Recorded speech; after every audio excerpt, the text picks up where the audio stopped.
and we own our own stack from soup to nuts. So as I said to you earlier, basically, we don't have just a CDP and then integrate channels and then put orchestration on top. We have that in a one unified stack. So we ingest, and I think that the hub of it is that we're the only real-time ingestion of data, processing of data, and activation of data in the iGaming space.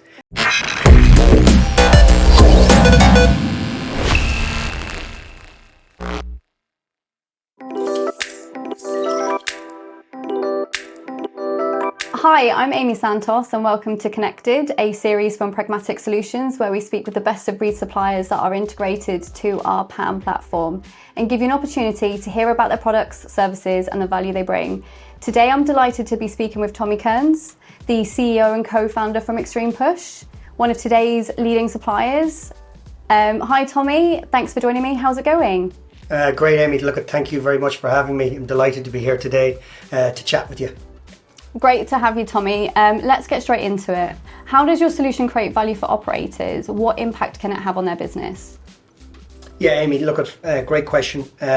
Maybe if I start at the highest level to who we are, what we do. So Xtremepush is a real-time CRM and loyalty platform. We've been in business now 10 years. We've about 230 or 235 sports betting and iGaming operators around the world, 5 in the top 10 operators in most markets. So we've got in the States, the Fanatics, the BetMGMs, the Caesars, the Super Bets globally, the Betsons, the Live Scores, etc. And then we also have brilliant tier 1, 2s to follow up on that. And what we basically, from our perspective, we help operators understand their visitors and customers and then drive acquisition, drive the stimulation of engagement and also more influencing product buys, etc. And then also driving growth, cross-sell, upsell and long-term, lifetime value through loyalty. So that's what we do in a nutshell. Yep, so obviously there's a lot of tools out there, Tommy. So what is it that sets yours apart from your competitors?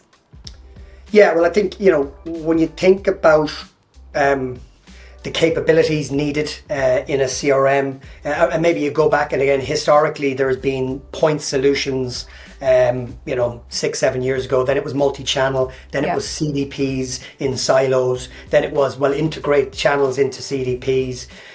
What sets us apart is 3 main pillars. One is purely on the actual capabilities of the system. Because we're focused on the sector, we have a horizontal technology platform, but focused on the nuances of the capabilities in the iGaming sector, very different than financial or publishing or e-commerce, etc. So we have very deep capabilities within the platform, all right? And we own our own stack from soup to nuts. So as I said to you earlier, basically, we don't have just a CDP and then integrate channels and then put orchestration on top. We have that in a one unified stack. So we ingest, and I think that the hub of it is that we're the only real-time ingestion of data, processing of data and activation of data in the iGaming space. And then what we have the ability to do is also join that up in a unified approach to gamification, so free-to-play games to stimulate and bring them back and drive, player days, etc. And also then have the loyalty solution as well as that, again, within the same solution. And there's a huge compelling reason for that, because they're close together, you're breaking down silos, you're able to get use cases away very quickly, and the real-time nature of iGaming, be it sports betting or casino, etc., you need that ingestion and activation in real time, and that's where we just win. That's on the capability side. If you think about the people, I said 3 pillars. The people, we're in the iGaming space about 6 or 7 years now, right? We're 10 years in business, and in that 6 years, we've managed to hire top iGaming talent into our business that are basically helping our client partners so they understand the problems because they've been in the industry for so long, and then they can actually help drive those solutions. So we talk about experts in the room. Put experts in the room on a people side to drive those ROIs and lifetime values and use cases, etc., for clients. And I think the last piece around why we stand out is around the customer centricity of ourselves and our product. Should start with that because everything starts with the customer, but basically we have this philosophy within XP, which is customer for life. And any of our customers will tell you, our churn is, low single digits. And there's a reason for that. It's because people like working with us, like partnering with us, because we lean into them, we lean into their problems, and we try to solve them. Even when they're not on our roadmap, we also have to sit down and think about how to configure to help those customers drive an ROI. So from a customer perspective, we're heavily customer centric, and that's kind of a philosophy and culture we've had in the business from day one. So if you look at they're the three pillars. We talk about it, but we action it on a day-to-day basis, and that's really important for me as the CEO and co-founder of the business to kind of drive those philosophies through. No, absolutely. I think you've hit on a really important point, having best of breed in your company, focusing on client problems. Can you tell us a little bit about what problems you do solve in the iGaming industry? Yeah. So, again, high level, kind of four main things, acquisition. So we're helping the operators acquire, register, deposit, etc., with their customers. We're helping them retain them. All of those kind of life cycle treatments, all right, around day 1, day 3, day 10, etc., and automating and using AI to drive that as well. So it's becoming less manual, more automated, and actually more kind of, that makes sense, press the button. And then it's all around stimulation. So stimulation of big games, because these are real-time events. We're in a real-time event industry, so we need to be able to have automated campaigns at scale with millions and millions of players at any one time, driving that. So stimulation in games, casino, etc., cross-selling, and then growth. That's the whole point. What is the lifetime value? And that doesn't come down just to campaigns. It's not a customer engagement tool. It comes back to actually the philosophy or the approach to both your engagement, your gamification, and loyalty. And what we're seeing with operators around the world now is they've now started to. We've helped shape that in some cases, because we were the first to. We actually acquired a gamification company about 2 years ago, and instead of integrating it, we actually built it into our product. All right, and that makes a lot of sense. And now the industry is now saying, okay, so you're keeping them side by side, okay, and you have the same kind of internal teams working on both CRM, gamification, and loyalty. So, that kind of really sets us apart. And the problems that, so what are the problems? They're basically, how do I drive my lifetime value? How do I get stickiness or loyalty? And how do I do that in a way that doesn't create silos or drive more cost or drive more time where I can't get time to value? So by, working with a partner like ourselves, you can plug in, and it's not you stand up everything, you stand up a module at a time or what you see fit. But that's how we're, they're the problems we're solving, and that's how operators are now starting to really think about it. Okay, great, thank you. And do you think you could share with us a recent success story that really highlights the impact of the solution that you're offering? Yeah, look, so we've about, as I said, about 35 operators around the world. America, you've got the big ones, so the BetMGMs, the Fanatics, the Caesars, etc. Working with yourselves, DAZN, unbelievable, exciting, and Blix, very, very exciting, and the results that's coming out of that, even early on, is hugely exciting. But if you look at some, if you take Betsol, for example, in Brazil, they migrated off another platform, and they drove from moving to one platform to the other 600% increase in revenue within 1 year. Okay, and the cost to serve and the cost to serve was half of what it was elsewhere. So there is a real benefit there. Take a smaller operator, but an iconic operator in the UK, like the pools, they are doubling from using the free-to-play games we have, right? They are doubling their active cash players and retention on a week-by-week, month-by-month basis. All right, and they're driving 30% more. I think that's the stat: 30% more visitors week on week. So they're the real touch. Really touch, put your hand in the wound results that a company like ourselves are helping partner with operators and driving those successes. But that doesn't happen in isolation, Amy.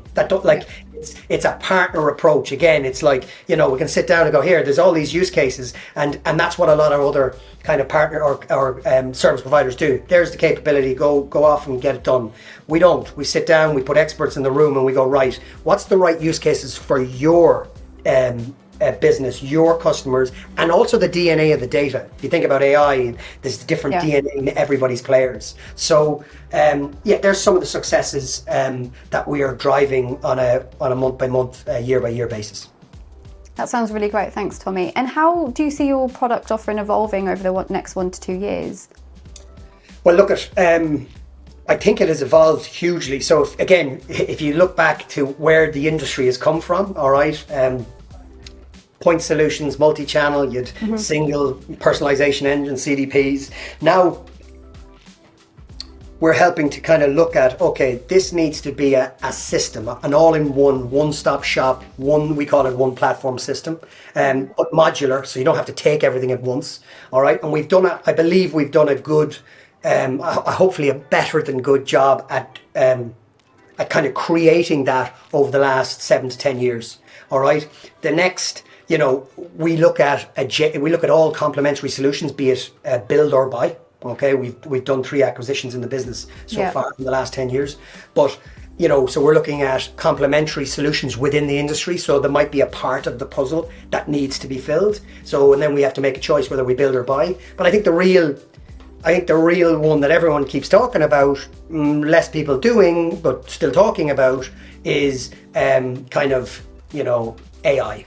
And not just machine learning, but AI. So LLMs and LAMs, so large language models and large action models. And what we are calling, and kind of worldwide industry, that agentic layer.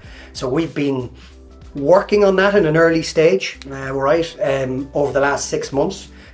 So I would watch this space with us on the agent side. The approach that we've taken to machine learning, we have this Infinity AI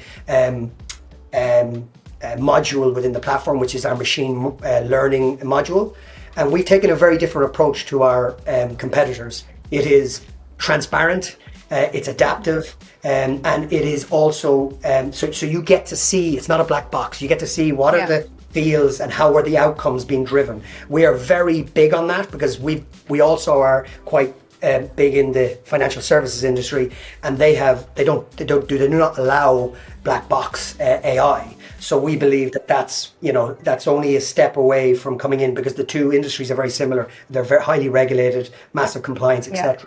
So agentic AI is the next layer. We are positioned better than I would think most, definitely most, if not all, companies within this industry, because we spent 10 years building the foundations. So you've got your CDP, you've got your intelligence, you've got your orchestrations, you've got all the logic, you've got the decisioning, you've got the data layer, because you need the data to do all of this, right? So this agentic layer will sit on top. Will it go end to end in the next year or two? No, it won't, because again, highly regulated market, nobody's going to allow their end customer to get a communication that hasn't been approved all the way through. But what it is going to do, and we're very excited about, is getting it in the hands of the CRM executives and the marketing executives, and helping them get more effective, 10x their effectiveness and 10x their efficiency. So they can actually start spending more time on thinking about how can we do creative things to drive ROI and lifetime value, rather than doing an awful lot of kind of setting up campaigns and, you know, monthly, weekly, daily, etc., and then automating them, etc. So the agentic layer for us, you know, is early doors, a lot of learnings to happen, all right, but I think, you know, what we're seeing internally, I think that is going to be hugely exciting over the weeks and months to come. So that's kind of where we're leaning into. Yeah, that does sound really exciting. I guess the next big question I've got for you, Tommy, is how can businesses stay connected with you? Well, sorry, we're at nearly every. Unfortunately or fortunately, we're on the road nearly every week, as a famous singer said. But so we're at all the events, all right? Either myself or my team is there. So please look us up. Come to our stands, come to our happy hours. You know, we do a lot of that.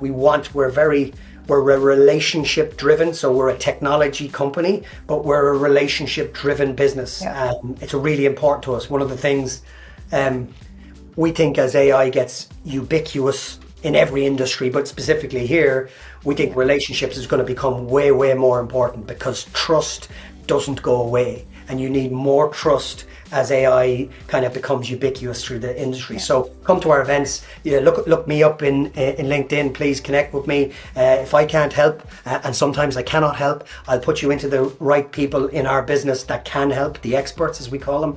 And then obviously, go to our website, Xtremepush.com, and that's Xtremepush.com. And we'd love to talk to you. You know, we're category leading in this industry. We want to be sustainable of that. We want to help grow operators around the world. That is our mission. No, thanks so much for joining us today, Tommy. It's been really great to have you. So thank you. Thank you, Amy, and thank you very much for having me.